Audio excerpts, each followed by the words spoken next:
Introduction. A railway at a crossroads in the years following the Second World War, Britain's railways faced a harsh reality. Steam locomotives, once symbols of power and progress, were becoming increasingly expensive to operate, slow to prepare for service, and heavily dependent on skilled manpower that was now in short supply. Coal costs were rising, maintenance depots were outdated, and the railway network itself was struggling to compete with road transport. By the early 1950s, it was clear that change was unavoidable. This realization led to one of the most ambitious and risky decisions in British railway history, the Modernization Plan of 1955. British Rail committed itself to replacing steam with modern traction, electrifying key routes, and introducing a new generation of diesel locomotives that would define the future of rail transport. Out of this period of experimentation, optimism, and uncertainty emerged a locomotive that would become both admired and criticized in equal measure. The British Rail Class 35, better known as the Hymek, the Western region's different vision. While most regions of British Rail leaned toward diesel-electric locomotives, the Western region chose a very different path. Influenced heavily by German railway practice, Western region management believed that diesel hydraulic locomotives offered significant advantages: lower overall weight, faster acceleration, reduced track wear, simpler mechanical layouts. Germany had already demonstrated the success of diesel hydraulic traction, and British engineers were keen to adopt what they saw as a proven modern solution. This decision would lead directly to the development of three distinctive classes, and sitting between them in size and power. The Hymeks. The Class 35 Hymek was designed to be the backbone of Western region diesel operations. A locomotive designed for a specific role, the Hymeks were conceived as Type 3 diesel locomotives, intended to bridge the gap between smaller branch line engines and the large express machines that handled the heaviest trains. Between 1961 and 1964, a total of 101 locomotives were built, carrying numbers D70002 to D7100. Their intended role was clear: powerful enough for express and semi-fast passenger trains, flexible enough for freight, parcels, and mixed traffic duties, light enough to operate on routes with weight restrictions. This versatility was one of the Hymek's greatest strengths. A unique British design, unlike the larger warship and Western classes, which were directly influenced by German prototypes. The Hymek was not a copy of an existing locomotive. Instead, it was a uniquely British design. Industrial designers Wilkes and Ashmore were responsible for the locomotive's appearance, creating a shape that was instantly recognizable. The sloping cab fronts, deep-set windows, and solid stance gave the Hymek a modern, confident look that contrasted sharply with the steam locomotives it was replacing. Even decades later, enthusiasts still regard the Hymek as one of the most visually striking diesel locomotives ever built in Britain. Bayer Peacock and German engineering influence. Construction of the Hymeks was entrusted to Bayer Peacock Hymek Ltd, a specially formed joint venture that brought together British locomotive building expertise, German diesel hydraulic technology. This collaboration was unusual and ambitious, reflecting British Rail's willingness to experiment during the modernization era. At the heart of the Hymek lay the Maybach MD870 engine, a high-performance power unit that made the Class 35 the most powerful single-engined diesel hydraulic locomotive operating in Britain at the time. This engine delivered impressive acceleration and smooth running, qualities that quickly made the Hymek popular with drivers. When the first Hymeks entered service in 1961, British Rail adopted a cautious approach. Initially, they were assigned to secondary passenger services, primarily around the Bristol area. Typical routes included London Paddington to Hereford, semi-fast services to South Wales, trains to the West Country. These duties allowed crews and engineers to familiarize themselves with the new technology while keeping risks low. The results were encouraging.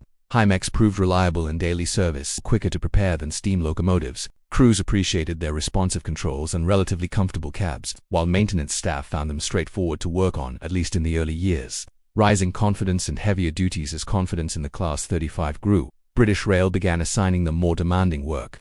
Before long, Hymeks were working prestigious services such as Paddington to Swansea. In doing so, they sometimes replaced famous King-class steam locomotives, marking a symbolic shift from steam-era power to diesel efficiency.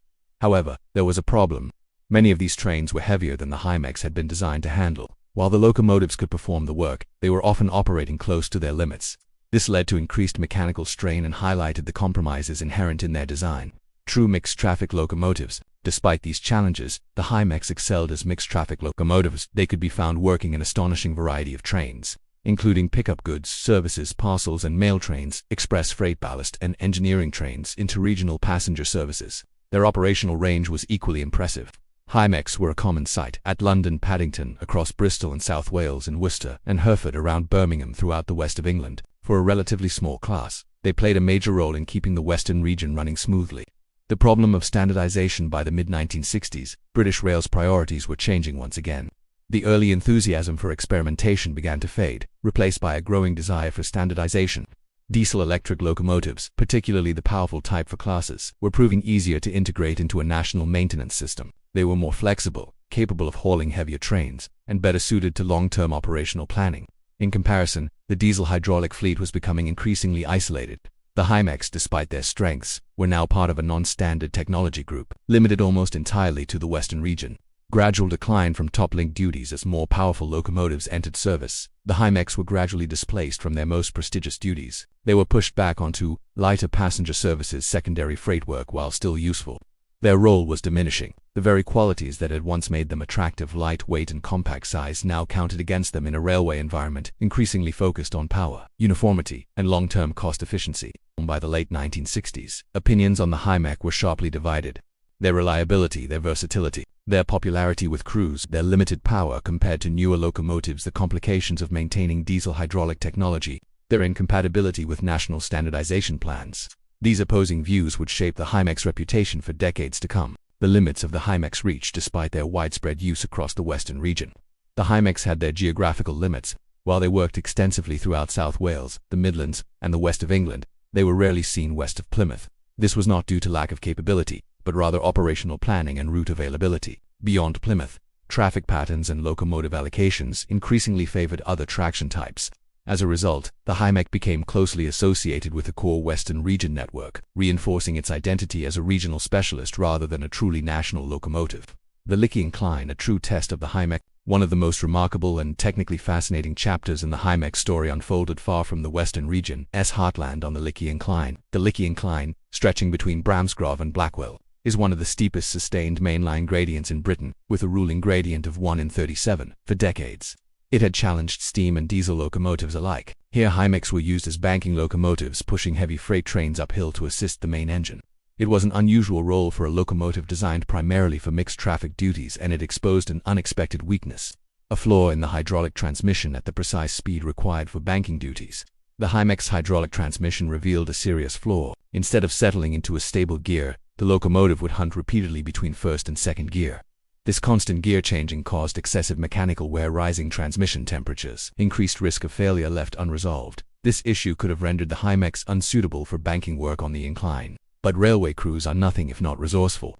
Crew ingenuity saves the day. Rather than abandoning the Hymeks, crews developed a simple but highly effective workaround. By manually locking out first gear, the locomotive was forced to remain in second gear, eliminating the hunting problem entirely. This stabilized the transmission, reduced overheating, and allowed the Hymeks to perform reliably on one of Britain's toughest railway gradients.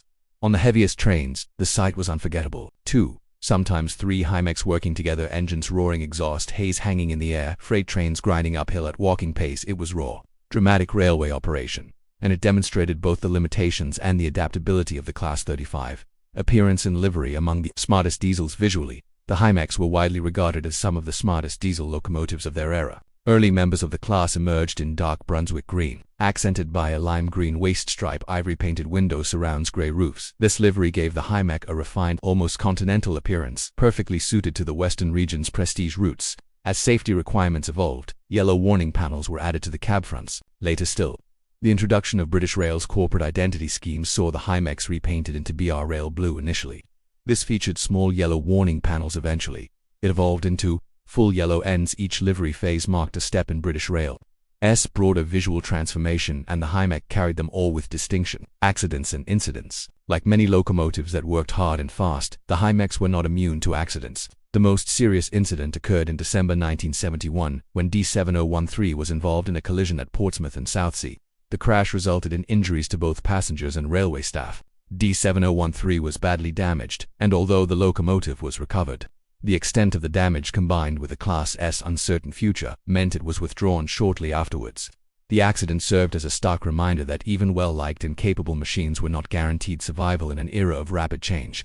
A shockingly short working life. Despite their popularity with crews and enthusiasts, the Hymeks had a surprisingly short operational lifespan. By the late 1960s, British Rail had made a critical strategic decision. Diesel hydraulic traction would not be standardized nationally. Several factors drove this decision: the growing dominance of diesel-electric locomotives, increasing maintenance complexity, the introduction of new air-conditioned coaching stock, which required electric train heating, something the Hymeks could not provide, The National Traction Plan identified non-standard and less adaptable classes for early withdrawal. The entire Western Region hydraulic fleet, including the Hymeks, was placed firmly in the firing line. Withdrawal and replacement withdrawals of the Class 35 began in 1971. In a move that shocked many observers, locomotives barely a decade old were sent for scrapping. By 1975, the process was complete. The Hymeks were largely replaced by Class 37 diesel electric locomotives, cascaded from other regions. While the Class 37s were more flexible and standardized, many felt they lacked the character and flair of the Hymek. For some, the withdrawal marked the end of a bold but flawed experiment. For others, it represented a failure of long-term planning rather than locomotive design.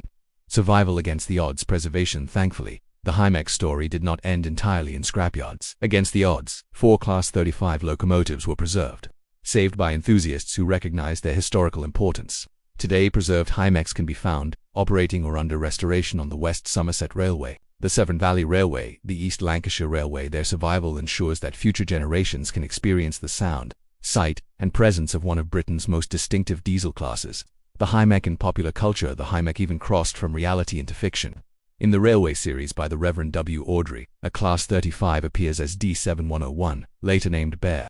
This appearance further cemented the Hymek's place in railway folklore and introduced the class to a younger audience. Few diesel locomotives of the era achieved such cultural recognition.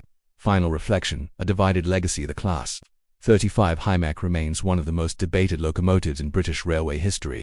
To some it was innovative, efficient, beautifully designed. To others it was underpowered, non-standard, a strategic dead end. Both views are correct. The Hymek was not a failure of engineering, it was a casualty of changing priorities.